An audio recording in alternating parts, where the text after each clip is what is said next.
कल तक हमने सारे 24 तीर्थंकर प्रभुओं का वर्णन सुना। प्रभु महावीर स्वामी का वर्णन तो विस्तार के साथ आप सुन ही रहे हैं और सुना भी, और भी आगे उनका वर्णन सुनेंगे।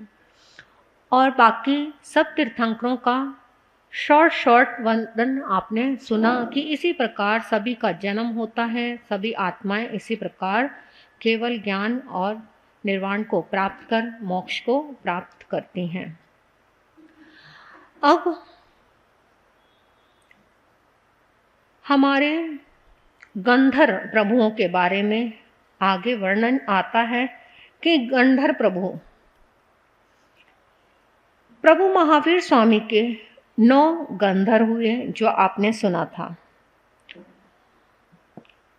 और उन गंधर्वों में इंद्रभूति सबसे बड़े, सबसे प्रथम शिष्य थे। इंद्रभूति, अग्निभूति, वायुभूति, अभिव्यक्त, वेयाशन, मंडपुत्र, मौर्यपुत्र, अकंपित, अचल भ्राता, मैतार्य और प्रभास, ये हुए 11 गंधर्व। और प्रभु के निर्वाण के बाद, प्रभु के निर्वाण से पहले उनके 9 गंधर्व मोक्ष में चले गए थे। प्रभु के निर्वाण के बाद उनके 2 गंधर्व मोक्ष में गए। गौतम स्वामी भगवान, जब प्रभु को निर्वाण हुआ तब उन्हें केवल ज्ञान हुआ।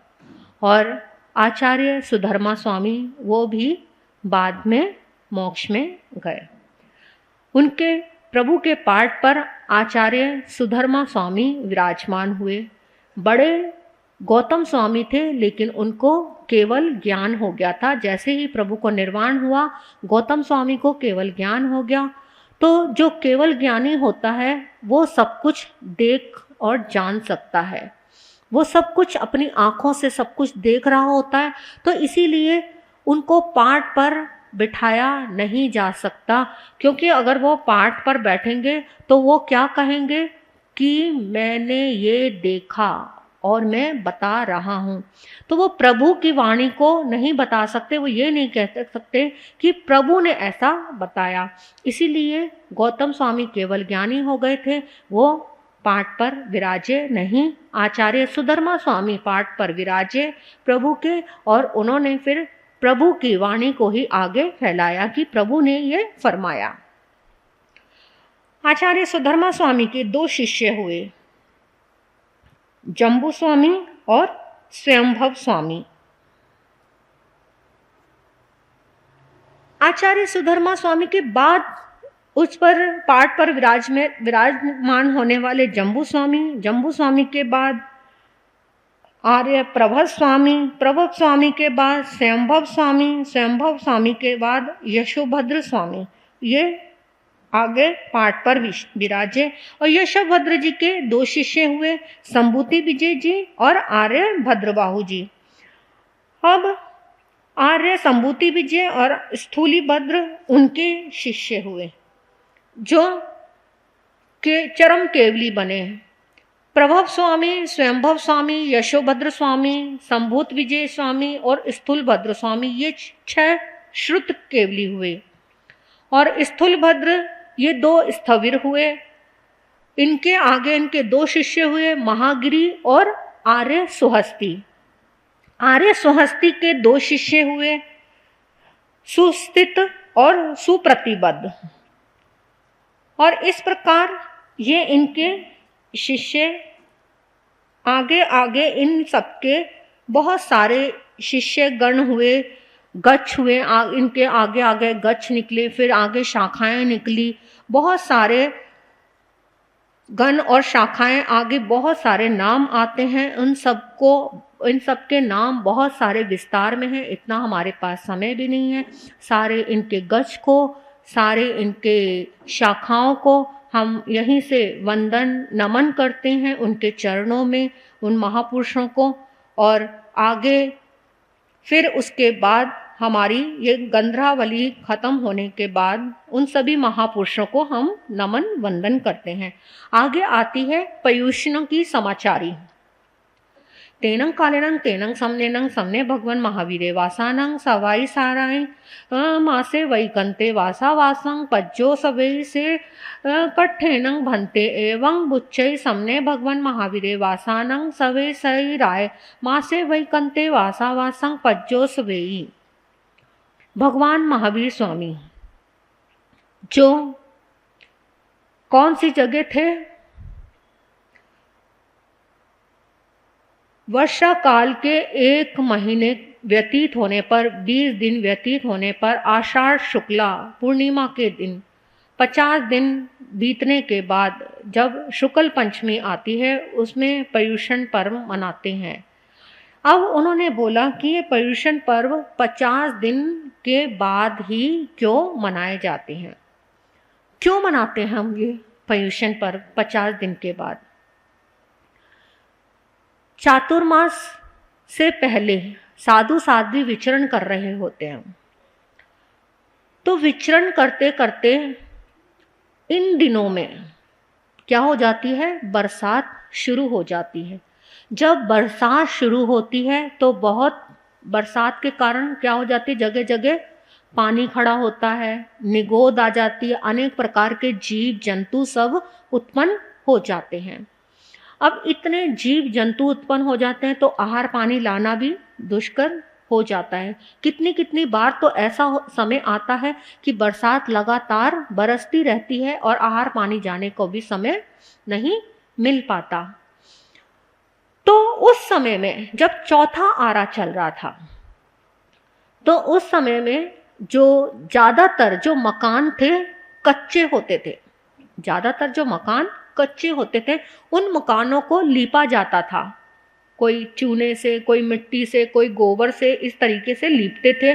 और जो मकान कच्चे होते थे तो ऊपर उसके ऊपर क्या झोपड़ी जैसा सा बना होता था, तो उसको पल्ली से ढककर रखते थे और उसको दबा देते थे जिससे कि बरसात अंदर ना आए, तो अंदर हम सुरक्षित रह सके।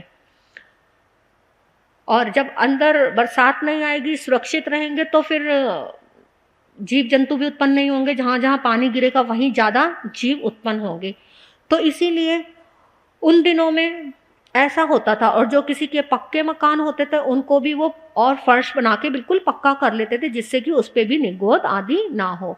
और जो विचरण कर रहे हैं साधु साध्वी, उनको एक स्थान पे रुकना पड़ता था। अब रुकेंगे क्योंकि जीव जंतु उत्पन्न हो जाएंगे, तो वो कहाँ चलेंगे, कैसे चलेंगे, कहाँ रुकेंगे? तो उनको एक स्थान पे रोकने के लिए व्यवस्थाएं बनाई जाती थी। पहले होते थे मंदिर, मंदिर में कुछ चैताल्य ऐसे बने होते थे, कुछ स्थान बने होते थे जहाँ उनको रुका दिया जाता था। या कुछ कोई लोग अपने जो जगह खाली होती थी पहले से ही बना के रखते थे व्यवस्था कि यहाँ पर उनको ठहराया जाए, जिससे कि उनको साधु साध्वियों को कोई परेशानी ना हो।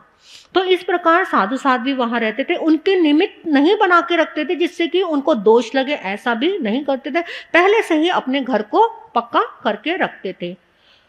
तो फिर साधु साध्वी जब रुकते थे तो प्रभु ने एक निर्धारित समय बना दिया कि जब पहले तो विचरण कर रहे हैं आपस में, कोई किसी से मिल नहीं रहा, कोई किसी का वार्तालाप नहीं हो रहा, किसी का संवाद नहीं हो रहा। और जब चातुर्मास बैठ गया, चातुर्मास बैठने के बाद सबसे संवाद हुआ, मिलना जुलना हुआ।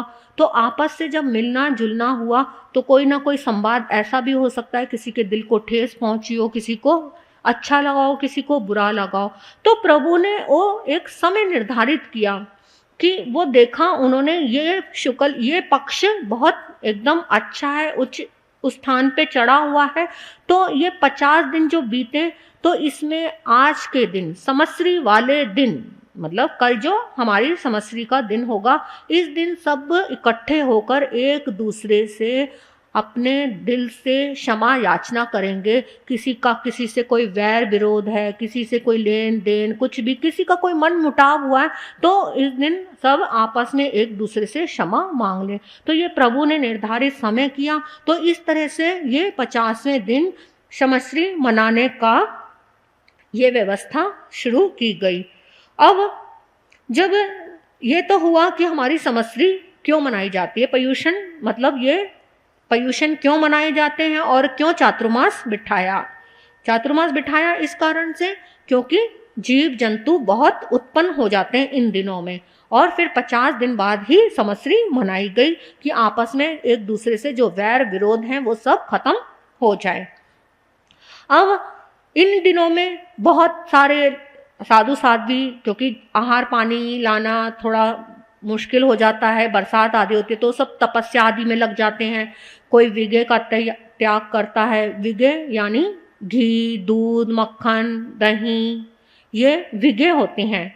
इसमें दोष ज़्यादा होता है, ये बहुत बलिष्ठ होते हैं। अगर ये कहते हैं 5 विगे एक साथ धारण करते हैं, दूध, दही, मक्खन, घी, तेल, तो वो जो प्राणी 5 विगों को एक साथ धारण करने वाला था वो बहुत महापापी कहलाया जाता है। इसीलिए कहा जाता है कि थोड़ा थोड़ा विगों का त्याग करना चाहिए। एक दिन में 2 विगे लगा लो, 3 लगा लो ज़्यादा से ज़्यादा, तो और 2 का त्याग करो। दूध लगा लो, दूध जरूरी है, दही जरूरी नहीं है, मक्खन जरूरी नहीं है। कुछ विज्ञ ऐसे होते हैं जो कभी मक्खन का त्याग कर दिया, कभी तेल का त्याग कर दिया, कभी घी का त्याग कर दिया। इस तरह से कुछ विज्ञों का त्याग जीवन में लाना चाहिए। ये 5 महाविज्ञ कहलाए गए हैं, इनसे बहुत दोष पाप लगता है। तो कोई विज्ञों को त्याग करता है, कोई फल सब्जी का त्याग करता है, कोई कंद मूल का त्याग करता है। तो इस तरह से अपनी सामर्थ्य के अनुसार सब त्याग पचखान में आते हैं। और जो ये 8 दिन पर्युषण के होते हैं, इसमें ज़्यादा से ज़्यादा सब तप जप आदि करते हैं। और इसमें बताया गया है कि साधु जीवन के लिए 5 कोस का दायरा रखा गया है। जब साधु जहाँ पे चातुर्मास कर रहा है, साधु साध्वी जहाँ चातुर्मास कर रहे हैं, वहाँ से 4-5 कोस की दूरी तक वो किसी कारणवश उनको कोई तकलीफ हो गई, बीमारी हो गई, तो वो चातुर्मास के बीच में भी आ जा सकते हैं। पहले तो गांव होते थे, गांव के कोस तो बहुत नज़दीक नज़दीक होते हैं, लेकिन आजकल तो शहर हैं, शहरों में तो बहुत बड़े बड़े कोस होते हैं, बहुत दूर दूर तक। लेकिन चुंगी तक का, जहां पुलिस चौकी है वहां तक का दायरा रखा हुआ है कि वहां तक अगर कुछ बहुत ऐसी मुश्किल आ गई है साधु साध्वी को, किसी को, तो वो वहां तक जा सकते हैं उसी दौरान के बीच। और कुछ तपस्या आदि है तो पारने के लिए भी कोई दूर जाना हो जा सकते हैं। तो इस तरीके से ऐसे ऐसे समाचारी है ये हमारे बनी हुई, हमारे प्रभु परमात्मा ने ये बताया, आचार्यों ने हमें इस तरह से हमारे समाचारी को आगे समझाया है।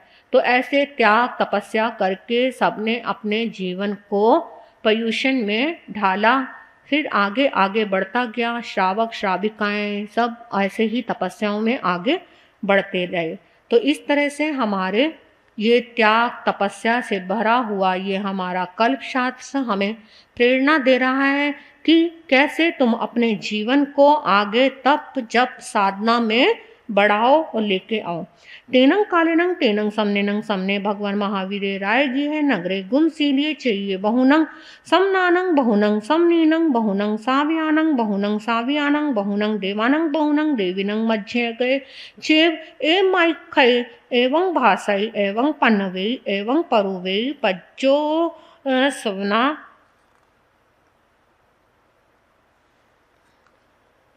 कप्पो नाम अध्ययनं स अट्ठं सहे उयं सकारणं समुत्तं अट्ठं सौभवं सवागरणं भुज्जो भुज्जा उबदंसे इति वेमी।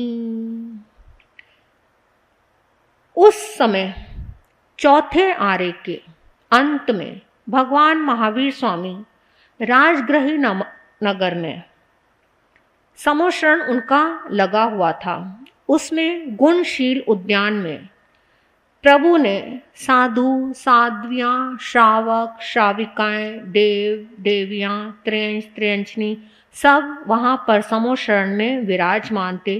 तब प्रभु ने फरमाया कि इस प्रकार ये कल्प शास्त्र की परुपना भगवान ने बता दी। आगे आचार्य भद्रबाहु स्वामी अपने शिष्यों को बता रहे हैं कि ऐसे ऐसे प्रभु ने वहाँ पर ये उपदेश दिया था।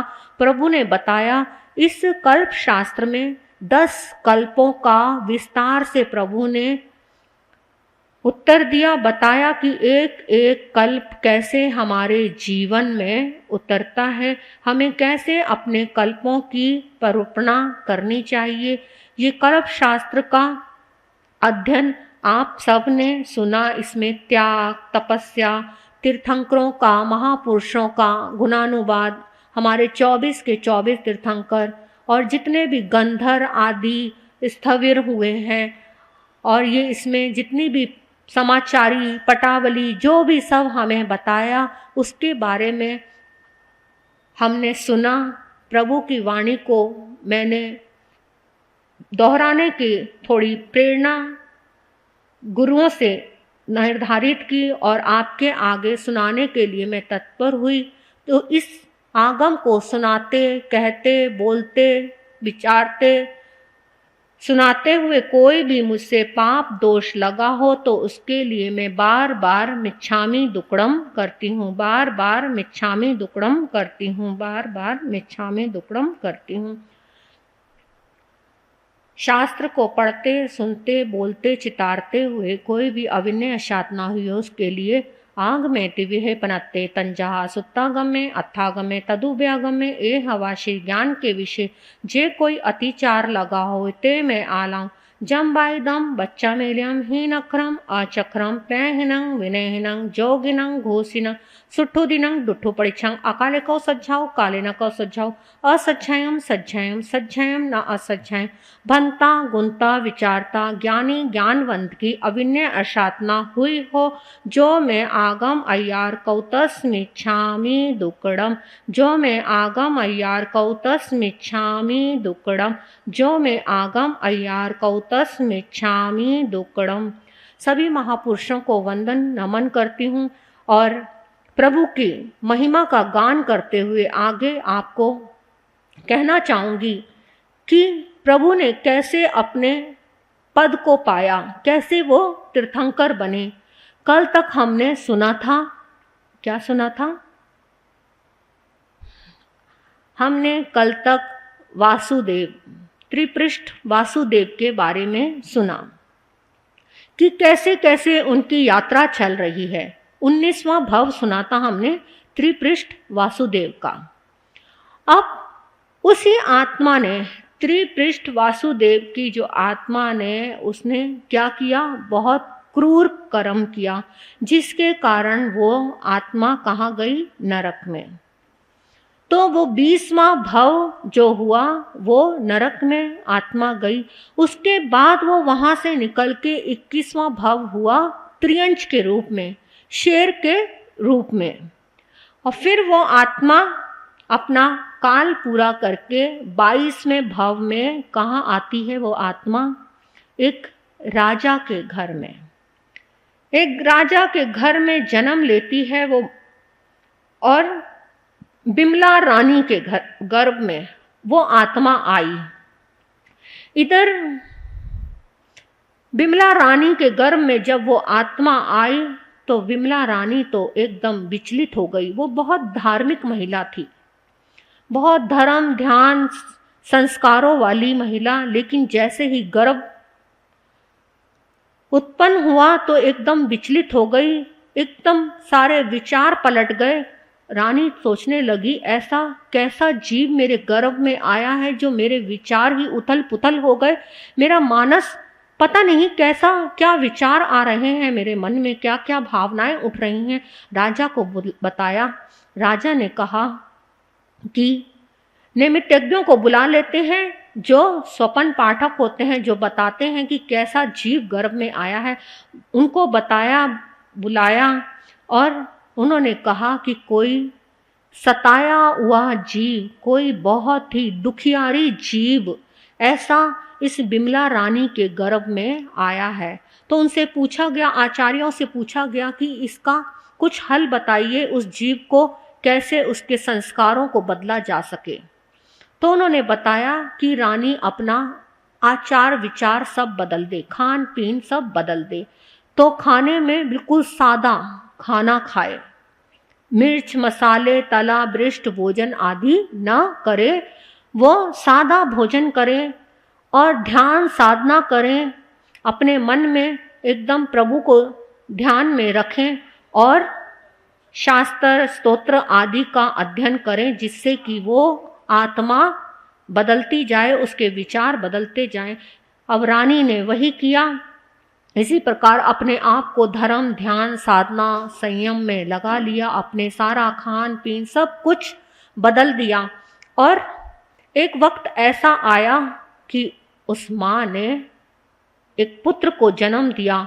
जब पुत्र का जन्म होने लगा तो थोड़े थोड़े धीरे धीरे जो साधना आदि करती गई, उससे उस जीव के विचार भी बदलते गए, क्योंकि जब विचार बदले तो माँ को भी पता लगा कि मेरे गर्भ में अब इतना परेशानी नहीं हो रही, क्योंकि माँ को महसूस होता जा रहा है ये बच्चा अब शायद ठीक हो रहा है धर्म साधना से।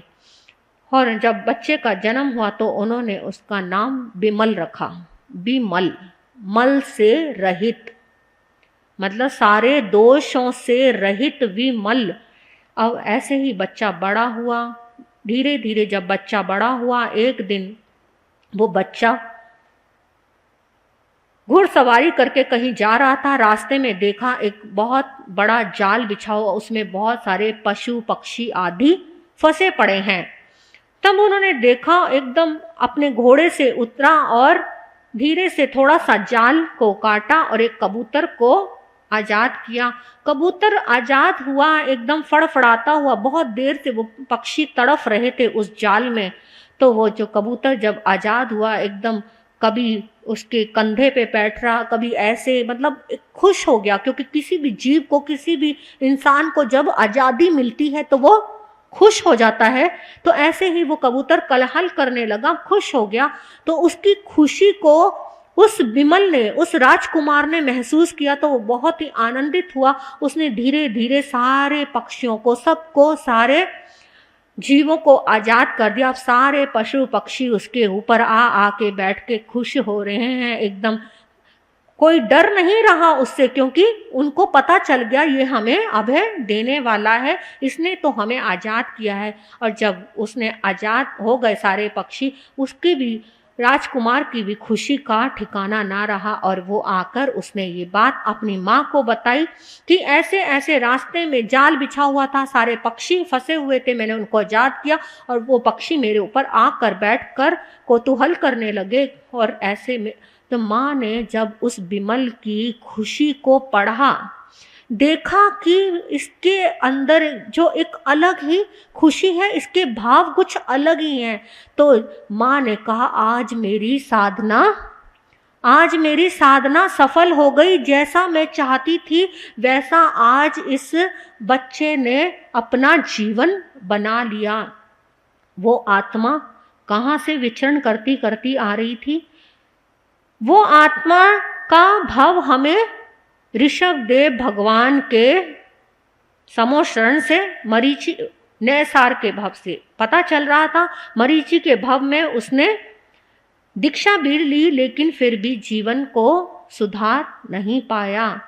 संभूति विजय जी मिले विश्वभूति के भव में, आचार्य मिले, पर भी फिर भी जीवन बदल नहीं पाया। लेकिन यहाँ एक माँ ने उस तड़पती हुई आत्मा को, उस बिलखती हुई परेशानी दुखों से भरी हुई आत्मा को बदल दिया, उसका मल से रहित कर दिया उसके मन को। और कहते हैं एक माँ का वात्सल्य ही ऐसा होता है जो बच्चे को कहाँ ले जाता है, उस मार्ग पर ले जाने का कार्य कर सकता है। जो कोई नहीं कर सकता वो माँ कर सकती है। माँ के अंदर इतनी ताकत है जीव के संस्कारों को बदलने की। इसीलिए कहा है कि माँ को कभी भी अपने बच्चे को बुरा नहीं कहना, उसे जितना हो सके अच्छे से अच्छा उसको बोलना, अच्छे संस्कार भरना, तो तुम्हारा बच्चा जरूर बदलेगा। ये जन्म से माँ ने गर्भ से उसको संस्कार देने शुरू कर दिए। तो इसीलिए कहा जाता है कि माँ गर्भ से ही बच्चे को ऐसा संस्कार दे जिससे कि उसका जीवन बदल जाए, वो बच्चा तीर्थंकर बनने वाला बन जाए, वो महापुरुष पैदा हो। इसीलिए कहते हैं कि गर्भ संस्कार बहुत जरूरी है। उस बिमला माँ ने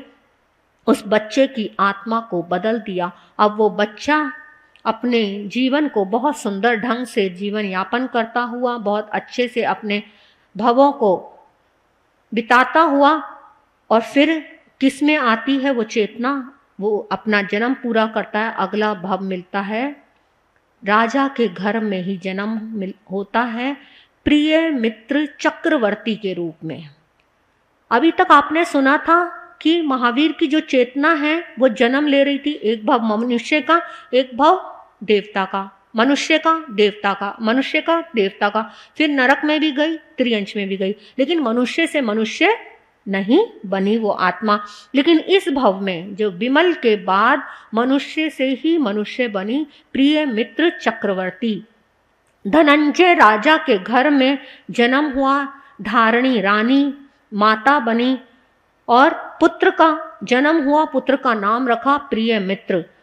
वो बड़ा होके चक्रवर्ती बना, 6 खंड का राजा। जो चक्रवर्ती होते हैं बहुत ही अनुशासन में रहते हैं, उनका हृदय हमेशा ये कहता है कि खुद भी चैन से जियो, दूसरों को भी चैन से जीने दो, ऐसी साधना करते हैं और ऐसा ही उनके भाव होते हैं। तो अपने शासन में वो कोई भी ऐसा कार्य करने ना ही किसी को देते हैं, ना ही किसी को दुख देने वाला होता है। तो वो ऐसे ही उनका जीवन आगे चल रहा था।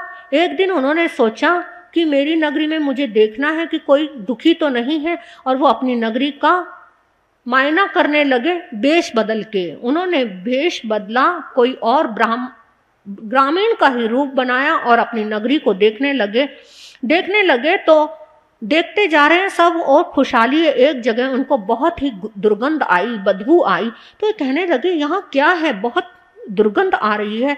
देखने भालने से पता चला कि तय खाना बना हुआ है, और तय खाने में जब देखा तो वहां पर शराब है वहां पर बहुत सारी, और उस शराब से कौन दुत है, राजपुरोहित का बेटा नशे में दुत पड़ा है, खूब शराब पे शराब चढ़ा रहा है। और इधर जो खजांची का बेटा मंत्री का बेटा आपस में जुए खेल रहे हैं। तो राजा तो बहुत ही दुखी हो गया ये देख के। उसने अपने साथ अपने पुरोहित को कहा कि ये क्या हो रहा है, ये ऐसा सब कुछ हो रहा है, तुम्हें कुछ पता नहीं, तुमने ध्यान नहीं दिया। कहते महाराज पता था, मैंने राजपुरोहित को बोला भी था, तो उन्होंने आपको बताने से मना कर दिया। राजा का मन बहुत खिन्न हुआ और राजा ने राजपुरोहित को बुलाया और कहा कि ये सब तुम जो कर रहे हो ये क्या है।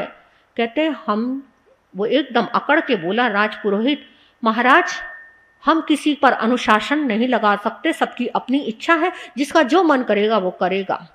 तो एकदम राजा तो बहुत दुखी हुआ।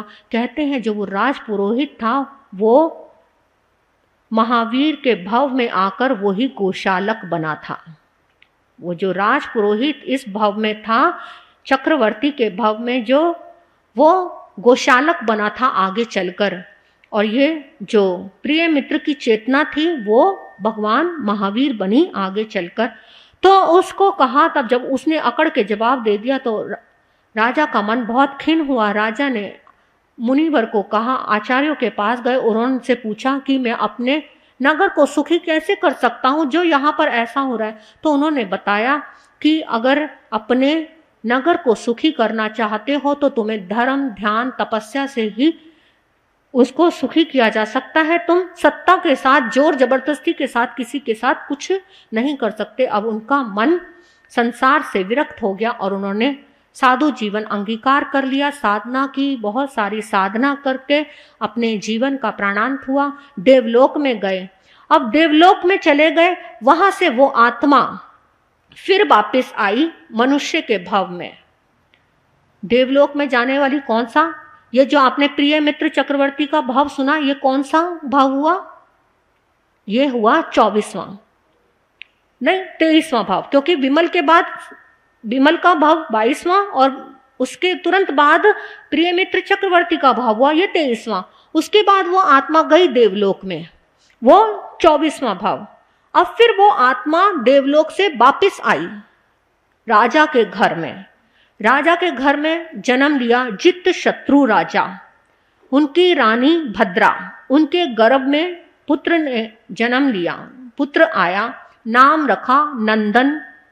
नंदन वो बच्चा ऐसा इतना एकदम हष्ट पुष्ट सुंदर यौवन, इतना सुंदर बच्चा था। एक बार पिता के सिर में बहुत दर्द हुआ, अभी बच्चे ने जन्म नहीं लिया था, पिता के सिर में बहुत पीड़ा हुई, दर्द हुआ। तो जो माता गर्भवती थी नंदन की, तो उन्होंने अब उस पिता के, उनके राजा के सिर पर हाथ फेरा तो उनका सिर का दर्द गायब हो गया। क्योंकि वो आत्मा जो बच्चा गर्भ में था वो क्या लेकर आया था?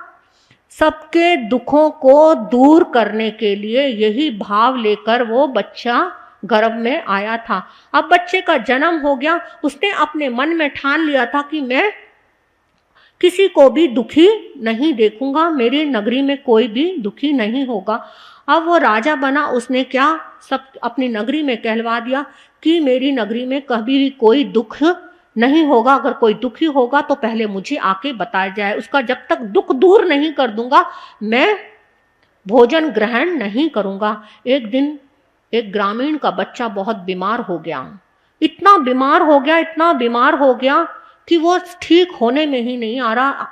अनेक प्रकार के डॉक्टर वैद्य सब बुला लिए गए, पर वो बच्चा स्वस्थ नहीं हो रहा।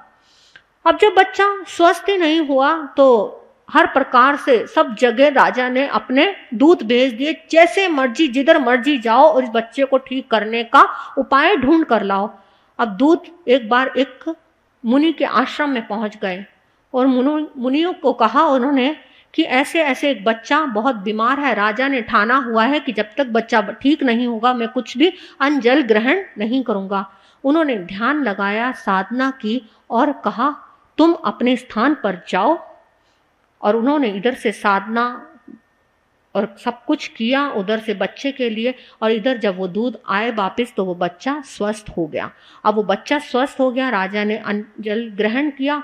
तो राजा ने पूछा कि ये किसके पास गए थे? तो दूतों ने बता दिया कि ऐसे ऐसे एक मुनि के पास गए थे, उन्होंने हमें बताया, उन्होंने साधना की।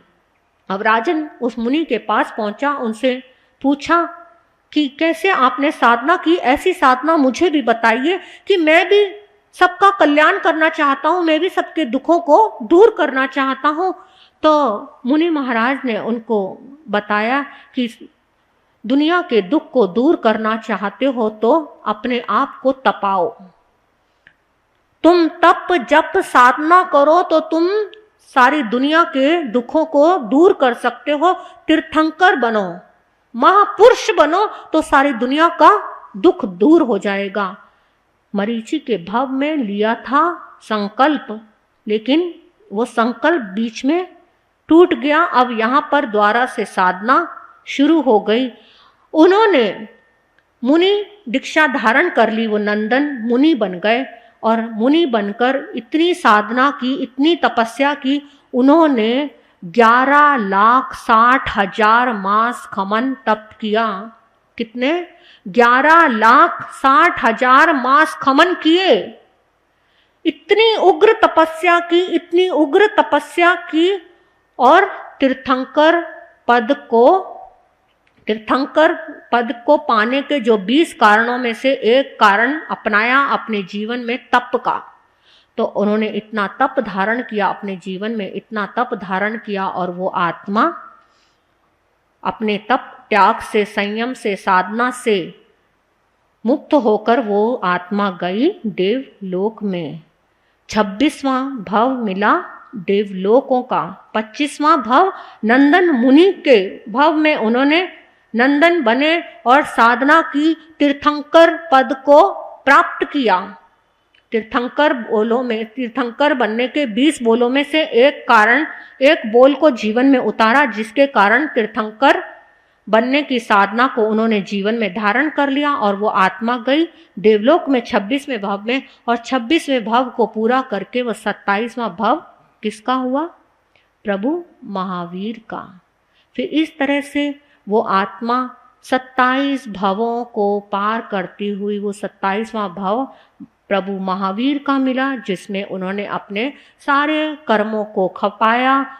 उन्होंने अपने जीवन में जो भी उनके जीवन में उतार चढ़ाव आए, जो भी कष्ट दिए या कष्ट सहे, वो सारे आकर उनको इस भव में मिले।